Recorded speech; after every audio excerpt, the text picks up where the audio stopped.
she breaks her pelvis in the middle of winter on a run that nobody knew that she was on except for her dog. December 13th, 2006, Danielle Belange is a professional endurance athlete who was in the middle of training. She decided to go on a short run out in Utah with her dog named Taz, and she wouldn't tell anybody where she was going, which would turn out to be a fatal mistake, all because she had taken this run multiple times and didn't feel like she needed to. While on her run, she would slip on black ice and fall 60 feet, hitting 3 rock faces on the way down before finally hitting the floor. She had shattered her pelvis. Unable to stand, she started yelling out for her dog, who rounds the corner finding her. Left with no other choice, she would crawl for 5 hours just to get a quarter mile to try to be seen, to try to get help. But with no luck and exhausted, she decided to lay down on the ground by a puddle of melted snow, and her loyal dog Taz would snuggle up right next to her to keep her warm. The next day would roll around and she would be in excruciating pain. Luckily, she had packed a couple ibuprofen and some energy gels that she would eat and wash down with the muddy water right next to her. By the time the afternoon came around, Taz was no longer around her.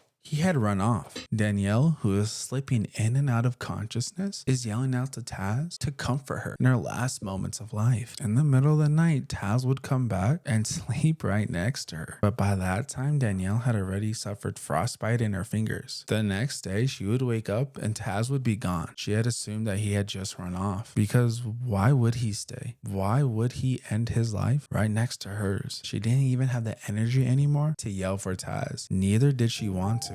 She didn't want him to suffer the same fate that she knew was coming. As she lay down, tears running down her eyes, as she's contemplating her life, she would hear Taz's caller. Love and warmth started to fill her heart, because at least she wouldn't be spending her final moments alone. But it wasn't just Taz. Following right behind him was a rescue team, who Taz went out and found. They immediately took Danielle in, where she went to the hospital and survived.